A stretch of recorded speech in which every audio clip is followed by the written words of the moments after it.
안녕하세요. 저는 올해 50살이 다 되어가는 남자입니다. 저에게 얼마 전 아주 충격적인 일이 일어나서 여러분들께 전해드리고자 이렇게 사연을 써요. 제가 처음 다니던 회사에서 저는 팀장직을 맡고 있었습니다. 회사도 크고 직원도 많아서 안정적이었는데 갑자기 비리로 회사가 위태로워지고 말았죠. 결국 회사 직원 중 한 명이 이 일을 책임지고 사표를 내야 하는 상황까지 이르게 되었답니다. 비리가 제 잘못도 아닌데 제가 아무 말도 안 하고 묵묵하게 있으니 제가 일에 대한 열정이 없어 보였나 봐요. 그래서 어쩌다 보니 제가 사표를 내게 되었답니다. 제 성격이 우유부단하고 조금 답답한 성격이에요. 남들이 부탁하는 거 거절도 못하고 하기 싫어도 잘하는 그런 성격이요. 그래서 선배들이 미안하다고 저한테 나가줄 수 있냐고 부탁했을 때 고민을 그렇게 오래 하지 않았답니다. 선배들은 결혼하셔서 아이까지 있으신 분들이 대다수였거든요. 답답해 하실 수도 있지만 저는 결혼도 하지 않았고 어머니와 단 둘이서 살고 있어서 돈을 쓸 일도 많이 없었어요. 그리고 돈을 쓰는 것도 즐기지 않아서 모아둔 돈도 꽤 있었고 퇴직금도 합하면 충분히 괜찮았거든요. 그렇게 저는 40대 실직자가 되었답니다. 어머니에게는 혼이 날까봐 말을 하지 않았고 매일같이 출근 시간에 나가서 퇴근 시간도 맞춰서 들어왔어요. 처음에는 그렇게 하니까 왠지 해방된 느낌이라서 좋았지만 계속 그렇게 사니까 할 것도 없고 심심하더라고요. 그래서 일자리를 구하는 공고를 보다가 우연히 경비원 모집이라는 문구를 보았습니다. 제가 알고 있던 경비원은 하루 종일 경비실에 앉아서 동료들끼리 이야기만 나누고 건물 관리만 하는 간단한 일이라고 생각했어요. 그리고 모집한다는 말 옆에 젊은 연령층 우대라는 말까지 쓰여 있길래 안 할 이유가 없었습니다. 그래서 바로 전화를 걸었고 지금 당장 면접을 보러 오라길래 그 건물로 향했어요. 너무 크지도 작지도 않은 오피스텔이었고 거기를 관리하는 건 굉장히 쉬워 보였죠. 제 면접을 경비원분들이 해주시더라고요. 저는 건물주분과 이야기하는 줄 알았는데 경비원분들이 보니까 신기했습니다. 그런데 다들 60대 아저씨분들이었고 저를 보고는 젊은 친구가 와서 좋다며 바로 합격시켜 주시더라고요. 그리고 다음날 바로 경비원 일을 시작하게 되었답니다. 경비원들의 평균 나이는 아니었지만 그래도 잘 적응했고 경비원 아저씨분들과 친해지게 되었어요. 그리고 일도 어렵지 않았고 제가 나이가 거기서 어린 편이니 힘을 쓰는 일을 대부분 했던 것 같습니다. 딱히 돈을 벌기 위해서 했다기보다는 할 일이 없고 심심해서 한 것이기 때문에 만족했죠. 경비원 일을 한 지 딱 일주일 되는 날 사건이 터지고 말았어요. 제가 평일에 3번 정도 출근하니까 입주민들의 얼굴을 잘 기억 못합니다. 아직 적응하는 데 중점을 두고 해야 할 일이 너무 많았기 때문에 한 명 한 명 기억할 수 없었죠. 그런데 그때 오피스텔에서 누군가 동물을 데리고 들어오더라고요. 그곳은 동물을 키우는 것이 금지되어 있는데 아주 당당하게 강아지에게 목줄을 채우고 엘리베이터를 기다리고 계셨죠. 입주민이 아니라 놀러 오신 분인가 싶어서 그분에게 다가가 저희 오피스텔에는 동물은 못 들어와요. 라고 말했습니다. 그런데 그분은 당황하면서 네? 저 누군지 모르세요? 라고 하더라고요. 갑자기 무슨 말인가 싶어서 네, 강아지 데리고 오신 거 보니까 입주민 아니신 것 같은데 다른 사람들을 위해서라도 배려 부탁드릴게요. 라고 했죠. 아, 아저씨 처음 왔구나. 여기 경비원 교육 왜 이따위로 해? 그때 엘리베이터가 도착했고 막무가내로 강아지를 데리고 엘리베이터를 타려고 하길래 저는 그분이 잡고 있던 목줄을 잡고 안 돼요. 당장 나오세요. 라고 했답니다. 그 사람은 미쳤어? 우리 강아지 목줄에서 손 떼! 라고 하며 자기 강아지를 안고 우리 애기 많이 아팠어? 라고 하더라고요. 그러면서 저를 째려봤고 여기 경비원 교육을 무슨 이따위로 해? 내가 누군지 다른 사람들한테 물어봐.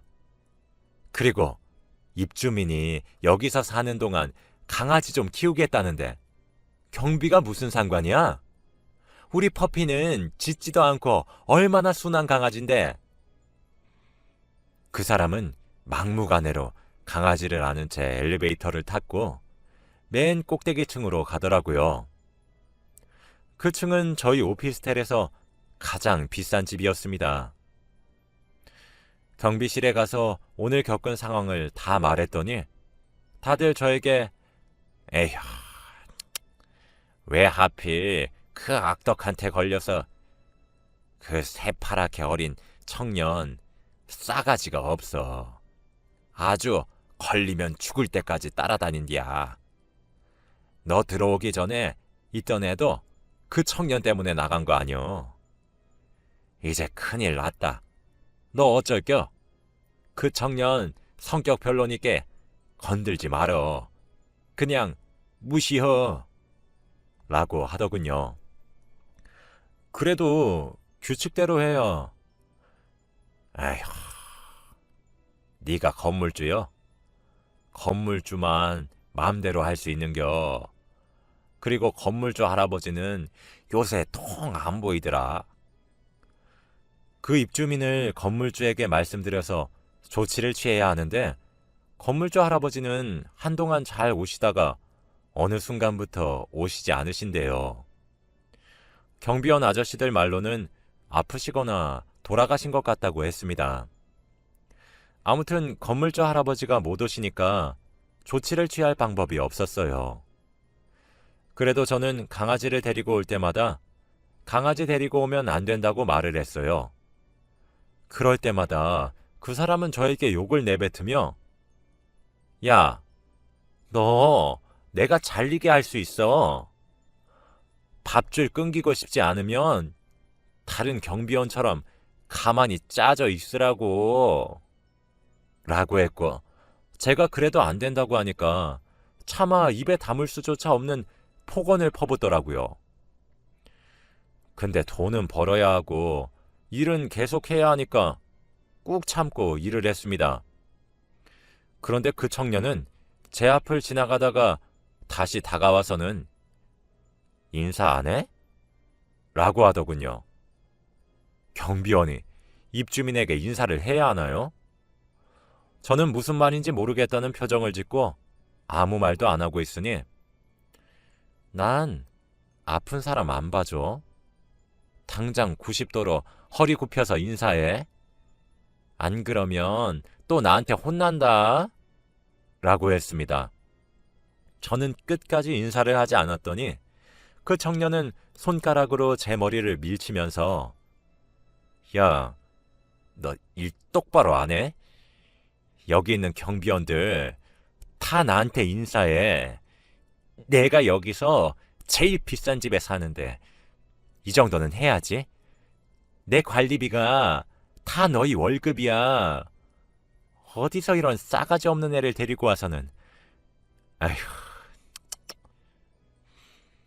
청년의 말을 들으니 내가 왜 그런 말까지 들으면서 일하고 있는지 모르겠고 마음 같아서는 한 대만 딱 치고 당장 일을 관두고 싶더라고요.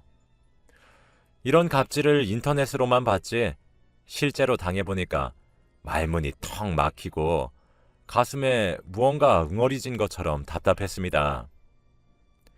청년의 갑질은 여기서 끝나지 않았어요. 깁스를 하고 거동이 불편한 저를 보고 자기 집에 가서 차키 좀 들고 와달라고 하는 건 기본이었고, 분리수거를 해주라고 하면서 저를 하인 취급했죠. 경비원이 이런 일까지 해야 하나요? 건물주 할아버지는 왜 이런 사람을 아직까지 이 집에서 살게 하는지 궁금했습니다. 저는 그 청년의 갑질을 도저히 참을 수 없었던 아주 큰 사건이 하나 있었는데, 그 사건을 계기로 저는 경비원 일을 그만두게 되었어요. 그 남자는 사생활이 많이 문란한 듯 보였는데 그 남자의 집으로 가는 여자들이 한두 명이 아니었습니다.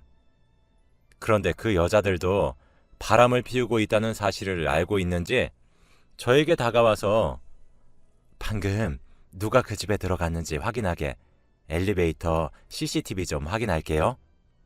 라고 하면서 자기네들 증거를 모으는데 저를 이용했습니다. 그런데 함부로 CCTV 자료를 주면 안 되었기에 절대 보여줄 수 없고 개인정보라서 허락을 받아야 한다고 규칙대로 말을 했죠. 그렇게 말을 하면 한 5명 중에 4명은 알겠습니다 하고 가는데 딱 한 여자가 고집이 굉장히 셌어요. 제가 아무리 해도 안 된다고 그냥 가라고 하니까 갑자기 저를 오빠 라고 부르면서 저에게 팔짱을 끼고 달라붙더라고요. 오빠, 내가 딱 한 번만 부탁할게. 응? 내 남자친구가 다른 여자 만나는 것 같아서 그래. 내가 이번에 잘 해결되면 거하게 한턱 쏠게. 응? 자기 아빠 뻘되는 저한테 오빠라고 하다니요. 그 여자를 보니까 더 자료를 넘겨주기 싫었고 팔짱을 낀 팔을 빼려고 하니까 더 힘을 주면서 달라붙더라고요. 그런데 그때 야, 뭐 하는 짓이야? 라고 하며 멀리서 그 청년이 나타났습니다. 제 옆에 붙어있던 여자는 너무 놀라서 팔을 급하게 빼버렸고 청년이 성큼성큼 걸어왔죠. 청년은 오자마자 저에게 주먹질을 하면서 너 미쳤어? 내 여자친구를 넘봐? 라고 하더라고요. 이 상황이 너무 억울해서 지금까지 있었던 일을 다 말했습니다. 그리고 여자에게 제대로 말하라고 눈빛을 보냈죠. 청년은 여자에게 저놈 말 사실이야? 라고 물었는데 그 여자는 제 눈을 피했고 무슨 소리야? 저 아저씨가 나한테 달라붙은 거야. 라고 말을 해버리더라고요. 여자의 말이 끝나자마자 청년은 저의 멱살을 잡고 구석진 곳으로 끌고 가서 무자비하게 폭행했습니다. 정말 이러다가 죽겠다 싶을 정도로 맞았어요. 제가 맞을 동안 그 여자는 쳐다보기만 하더군요. 너무 억울하고 화가 나서 더 이상 이 일을 하기 싫었습니다. 그래서 바로 사표를 내고 집으로 돌아갔어요. 집에 가니 저희 어머니가 있었고 피투성이인 저를 보고는 도대체 무슨 일이냐고 울면서 물어보더라고요. 제가 직장을 관둔 것도 모르시는 어머니에게 결국 처음부터 끝까지 모든 이야기를 다 전했습니다. 비리 때문에 사표를 냈고 경비원 일을 했는데 갑질을 심하게 당한 것들 전부 다요. 말하면서 눈물이 끊임없이 흘렀고 어머니도 너무 미안하다며 저를 꼭 안아주셨어요. 저와 어머니가 둘 다 진정이 되고 난 후 갑자기 어머니가 내가 너한테 말을 못한 게 하나 있다 라고 하는 겁니다. 그러면서 사실 내 나이가 이제 80이 넘었고 세상을 떠날 날이 얼마 남지 않아서 지금 말하지 않으면 말할 수 없을 것 같구나. 사실 너희 아버지가 돌아가시기 전에 하나 남겨놓으신 게 있어. 사실은 아버지가 너 일자리 잃었을 때 주라며 건물을 하나 남겨놓으셨다. 앞으로 그런 일 하지 말고 그 건물 월세 이제 네가 받으면서 편하게 살렴. 이라고 하면서 종이 한 장을 주셨고 거기에는 건물 명의가 저로 되어 있었습니다. 그리고 더 놀라운 건 그 건물이 바로 제가 경비원으로 일하던 오피스텔이었어요. 저는 살아생전에 아버지에게 건물이 있는지도 몰랐는데 어머니는 저에게 작은 건물이라 미안하단다 라고 하셨습니다. 작은 오피스텔이었지만 저에게는 너무 크게 느껴졌고 이제 제 거라는 것이 도저히 믿기지가 않더라고요. 경비원 아저씨들이 주인 할아버지가 요즘 도통 안 나온다고 했던 게 바로 아버지가 돌아가셔서 못 나오신 거였습니다. 저는 이 상황이 꿈인지 생신지 현실 파악이 되지 않으면서 믿기지 않았죠. 그때 딱 머릿속에 스쳐 지나가는 입주자가 생각이 나면서 건물주만 그 사람을 쫓아낼 수 있다는 말이 생각났고 저는 그 청년에게 복수를 하기로 마음을 먹었어요. 저는 상처를 치료하고 회복하는데 몇 달이 걸렸고 몇 달 뒤 그 오피스텔로 갔습니다. 그곳에 가니 같이 일하던 경비원 아저씨들이 저를 반겨주시더라고요. 아이고, 웬일이야. 오랜만이네. 안녕하세요. 그동안 별일 없었죠? 뭐 별일이야. 얼마 전에 제 위층 청년 때문에 또 난리였지. 왜요?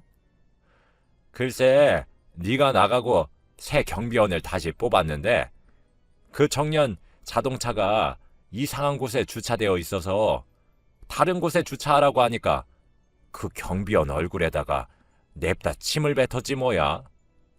근데 그 경비원은 경찰에 신고를 해버렸어. 그래서 난리가 났지 뭐. 어떻게 사람 얼굴에 침을 뱉을 수 있나요? 경비원 아저씨의 말을 계속 들어보니 그 청년은 경찰에게 끌려가는 동안에도 계속 새로운 경비원에게 욕을 하면서 내가 너 자를 거야 라고 했대요. 그리고 얼마 뒤에 한 노부부가 오셔서 새로운 경비원에게 사과를 했다고 합니다. 그 노부부는 청년의 부모님이고 애가 워낙 별나서 자기네들은 반지하에 사는데 애는 이런 비싼 곳에서 산다고 하더군요. 무슨 이런 사람이 다 있나요? 청년의 부모는 돈을 벌면 다 여기 월세랑 용돈으로 다 들어가고 자기네들은 매일 라면에 물만 먹고 산다고 하더군요. 저는 그 말을 듣고 더 화가 치밀어 올랐습니다. 그때 마침 제가 오기 전에 불렀던 이삿짐 센터 아저씨들이 도착했어요. 그분들에게 청년 집에 있는 짐들을 다 빼서 용달차에 실어달라고 했습니다. 그러니 경비원 아저씨들은 뭐 하는 거냐고 놀라시더라고요. 그때 저는 어머니에게 받은 건물주 명의가 저로 되어 있는 종이를 그분들에게 보여주었어요. 경비원 아저씨들은 헉 하고 놀라셨고 설마 그 건물주 할아버지 아들이 저냐고 물어보시는 겁니다. 저는 맞다고 했고 짐들을 다 내놓기 시작했죠. 몇 시간 동안 뺀 끝에 용달차에 청년의 짐이 가득하게 실어져 있었고 그 청년이 돌아오기만을 기다렸습니다. 얼마 지나지 않아 청년은 밖에 용달차에 실어져 있던 자기 짐을 봤는지 화를 불같이 내면서 찾아오더라고요. 너 뭔데 내 짐을 저렇게 다 빼? 너 내가 신고할 거야. 건물주는 뭐 하는데 입주자가 이런 일을 당하고 있는데도 안 나타나? 건물주 누구야? 라고 했죠. 저는 그때 건물주 여기 있네. 네 앞에 라고 했습니다. 청년은 웃으면서 내가 지금 장난할 것처럼 보이니? 아저씨, 빨리 건물주 할아버지 불러주세요. 라고 했습니다. 저는 다시 그 종이를 그 청년에게 보여주었고 이 오피스텔의 주인이 저인 것을 확인하고는 얼굴이 사색이 되었죠.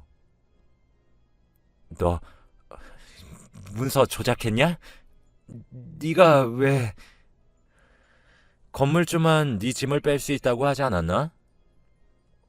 청년은 놀라면서 주저앉았고 멍하니 바닥만 쳐다보았죠. 아니야, 이럴 순 없어. 어떻게 네가... 저는 경찰에 그를 신고했습니다.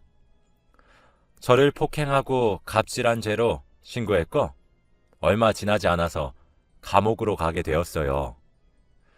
솔직히 청년의 부모님들이 찾아와서 한 번만 봐달라고 비셨지만 청년을 위해서라도 감옥 가서 제대로 벌 받아야 한다고 말씀드렸습니다. 마음의 상처는 아물지 않았지만 그래도 지금은 통쾌해요. 평생 밑바닥 인생을 살아야 하나 싶었는데 아버지가 남기고 간 재산 덕분에 한순간에 복수를 할 수 있었습니다.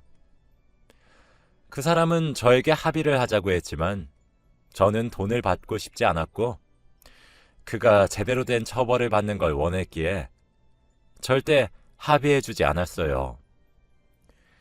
그 뒤로 건물에 자주 가서 경비원 아저씨들과 수다도 떨고 입주민들 관리도 열심히 하면서 살고 있습니다. 그리고 어머니가 이제 연세가 있으시다 보니 거동도 불편하시고 혼자서 뭘 못하세요. 시간적으로 여유가 많은 제가 수발을 들고 있습니다. 나이가 50이 다 되어서 이제 인생이 피고 있는 것 같네요. 여러분들도 혹시 주위 사람에게 못되게 행동하고 있다면 당장 그만두세요. 사람 일은 정말 모르는 게 맞는 것 같습니다. 제 이야기는 여기까지이고 들어주셔서